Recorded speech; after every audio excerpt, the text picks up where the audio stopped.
Personne à bord. Pas un seul cri. Pas une seule empreinte. Pas une goutte de sang. Juste un navire glissant silencieusement sur l'Atlantique, comme s'il avait été abandonné au milieu de nulle part par quelqu'un ou quelque chose. Ce que l'équipage du Dei Gratia a vu le 5 décembre 1872 n'était pas seulement un navire à la dérive. C'était le début d'une énigme qui, plus de 150 ans plus tard, reste sans explication définitive. Une affaire si déconcertante, si troublante, que beaucoup ont osé l'appeler le plus grand mystère maritime de tous les temps. Et ce n'est pas exagéré, car ce qui s'est passé à bord du Marie Céleste reste, encore aujourd'hui, un puzzle incomplet. Une histoire d'absence, de portes ouvertes sans réponse et d'un silence aussi profond que l'océan qui l'entoure. Le Marie Céleste n'était pas un navire comme les autres.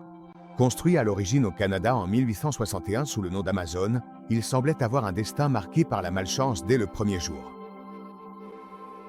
Son premier capitaine est mort lors de son premier voyage. Plus tard, il a subi plusieurs collisions inexplicables et même un incendie partiel sur le pont. Il a été vendu, rebaptisé et oublié jusqu'en 1872. Cette année-là, le navire a été acquis par un groupe d'investisseurs américains et confié au capitaine Benjamin Brigg, un homme expérimenté, profondément religieux et connu pour sa discipline et sa droiture morale. Ce n'était ni un aventurier ni un téméraire. C'était un marin respecté, avec des décennies de navigation derrière lui. Le 7 novembre 1872, le Marie Céleste quitta le port de New York à destination de Gênes, en Italie. Il y avait 10 personnes à bord, le capitaine, sa femme Sarah, leur fille de 2 ans Sophia et un équipage de 7 hommes. Le navire transportait 1701 barils d'alcool industriel destinés à l'industrie vinicole italienne. Rien d'extraordinaire. Tout semblait en ordre. Le vent est en votre faveur. Mer calme. Aucun présage de ce qui allait arriver. Quelques jours plus tard, le Marie Céleste disparaîtrait. Pas entièrement, mais d'une certaine manière logique. Le 5 décembre de cette même année, la goélette britannique Dei Gratia, commandée par David Morrows, un ami personnel du capitaine Brigg, aperçut un navire naviguant de façon erratique à environ 600 km à l'ouest du Portugal. L'embarcation semblait sans cap. Les voiles étaient partiellement hissées et déchirées par le vent. Il n'y avait aucun signe d'équipage sur le pont. Aucun salut, aucune réponse. Ils s'approchèrent avec prudence. Ils pensaient que le navire avait peut-être été attaqué par des pirates ou qu'il souffrait d'une avarie. Ce qu'ils trouvèrent, cependant, était encore plus troublant. Ils montèrent à bord et le silence les frappa de plein fouet. Il n'y avait personne. Ni dans les cabines, ni dans la cale, ni dans la salle des carpes. Les vivres étaient intacts. Les effets personnels étaient toujours à leur place. La montre du capitaine pendait encore au mur, immobile. Le thé sur la table, desséché par le passage des jours. La chaloupe de sauvetage, en revanche, avait disparu.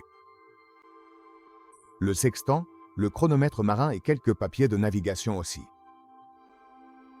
Mais il n'y avait aucun signe de lutte. Aucun corps, pas une goutte de sang, aucune preuve d'un accident évident. Qu'est-ce qui a bien pu se passer au milieu de l'océan Atlantique pour que 10 personnes abandonnent un navire parfaitement fonctionnel? C'est la question qui a commencé à circuler comme une traînée de poudre parmi les autorités navales, la presse et les premiers curieux du mystère. Le capitaine Morrows ordonna d'emmener le Marie Céleste à Gibraltar, où les autorités britanniques ouvrirent une enquête officielle.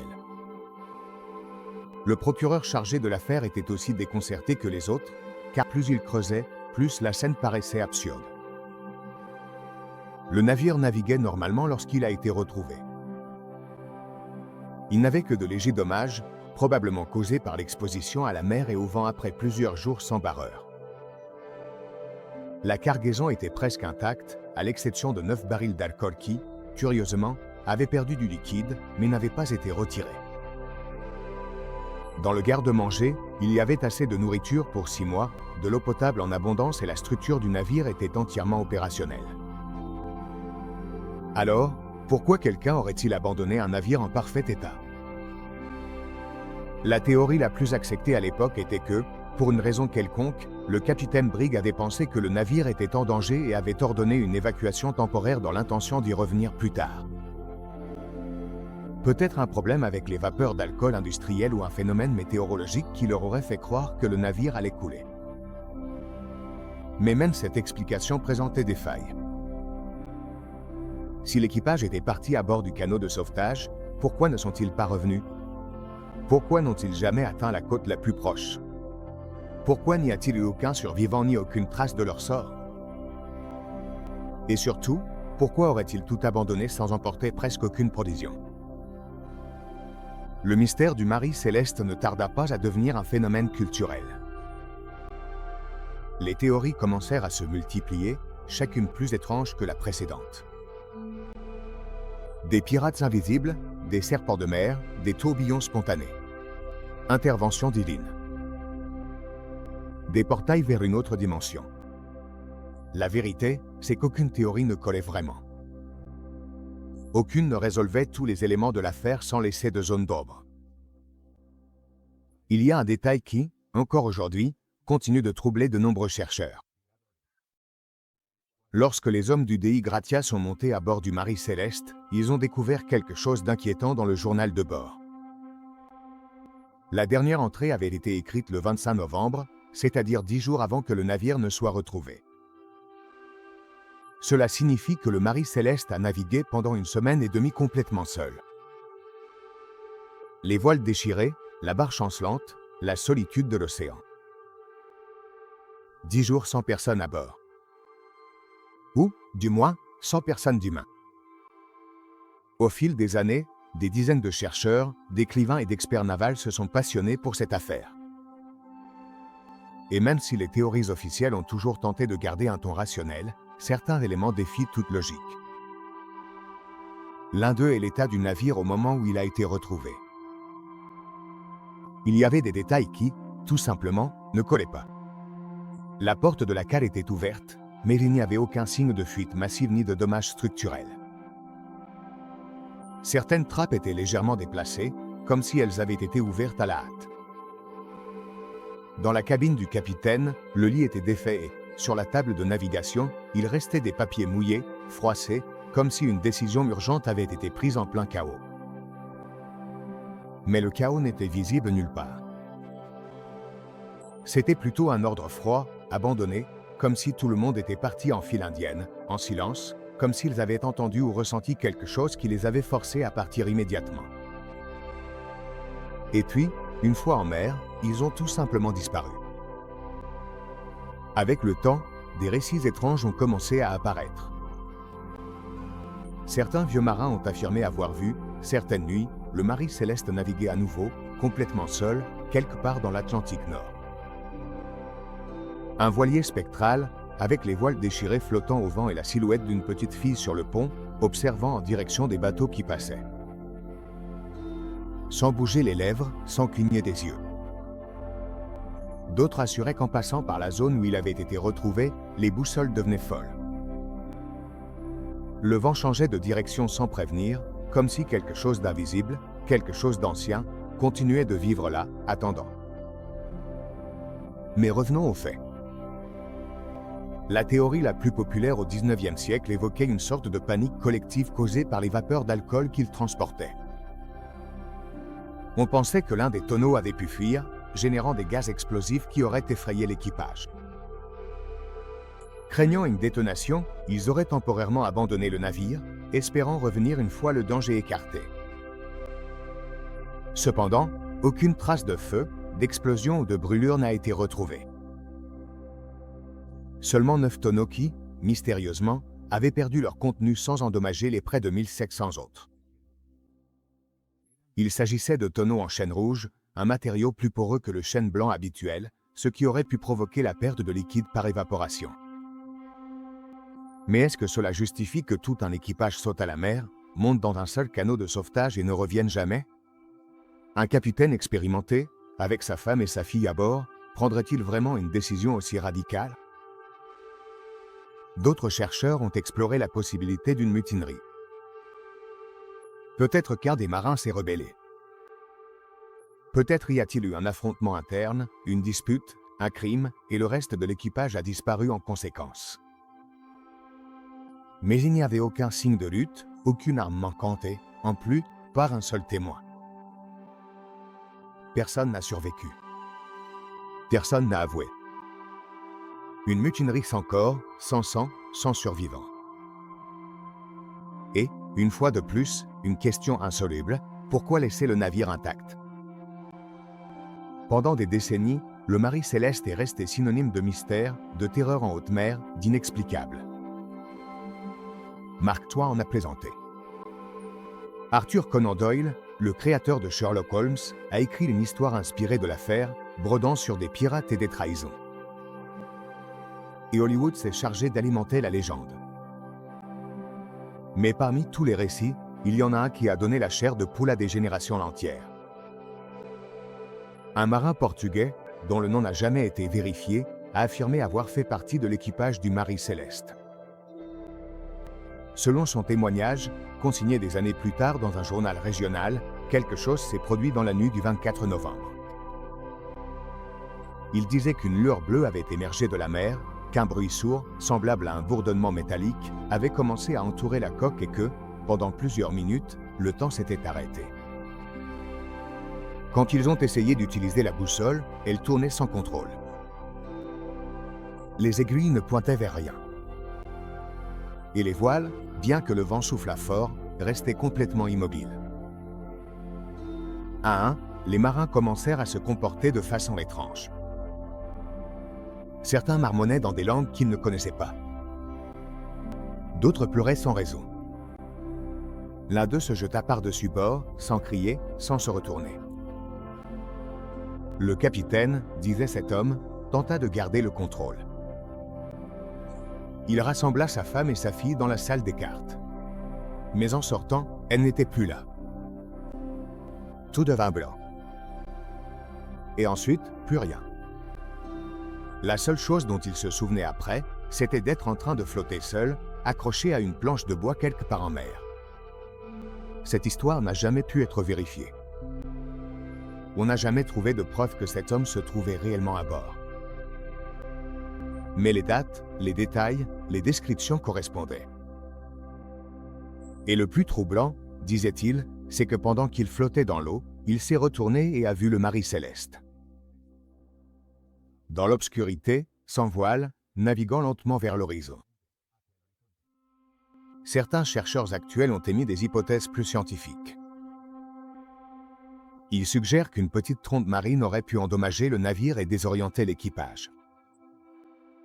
Ou bien qu'une vague anormale a provoqué une panique immédiate et que tous ont sauté dans le canot de sauvetage, croyant que le bateau coulait.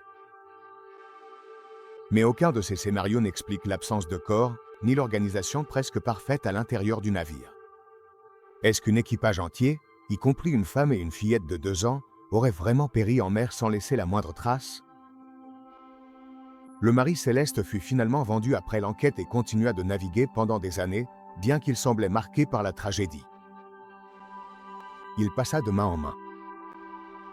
Il changea de route, d'équipage, mais jamais de légende. En 1885, dans une tentative désespérée de toucher l'assurance, son dernier capitaine l'échoua délibérément sur un récif en Haïti. Ce fut la fin du navire, mais pas du mystère. Car jusqu'à aujourd'hui, aucun historien n'a réussi à donner une réponse définitive. Aucun expert n'a réussi à assembler toutes les pièces du puzzle. Personne n'a réussi à expliquer avec une certitude totale pourquoi ce navire, en parfait état, est apparu naviguant seul sur l'Atlantique, sans une seule âme à bord. Aujourd'hui, plus de 150 ans plus tard, le mystère du Marie Céleste continue de défier tous ceux qui osent l'étudier. Et, comme dans toute grande énigme, chaque réponse semble ouvrir la porte à de nouvelles questions. Certains affirment que le véritable secret ne résidait pas dans ce qui a été trouvé, mais dans ce qui n'a pas été trouvé. Il n'y avait pas de corps, pas de sang, pas de lutte, pas de bruit. juste un navire glissant silencieusement sur la mer. Ces dernières années, des chercheurs spécialisés dans les phénomènes paranormaux ont commencé à examiner l'affaire sous un autre angle, bien plus troublant. Ils suggèrent que ce qui s'est passé sur le Mari Céleste pourrait être lié à ce qu'ils appellent des zones d'interférence énergétique, des régions de la planète où les champs magnétiques présentent des anomalies, où les horloges s'arrêtent, les instruments tombent en panne et où les gens ressentent des présences qu'ils ne peuvent pas voir. Beaucoup de ces endroits coïncidant avec d'anciens itinéraires de navigation, comme si les marins d'autrefois savaient déjà qu'il y a des routes qu'il vaut mieux ne pas emprunter. Et si le Mari Céleste avait traversé l'une de ces zones? Et si ce qui s'est passé n'était pas simplement un accident, mais une rencontre? Dans certains documents nautiques anciens, conservés dans des bibliothèques oubliées du Royaume-Uni, on parle de légendes similaires. Des embarcations retrouvées à la dérive, sans aucun signe de vie.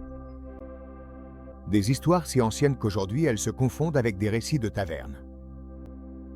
Mais, et si ces histoires étaient en réalité des avertissements? Et si quelque chose, au fond de la mer, échappait encore à l'explication scientifique? Certains pensent que tout cela n'est que superstition, que nous cherchons des fantômes là où il n'y a que des erreurs humaines.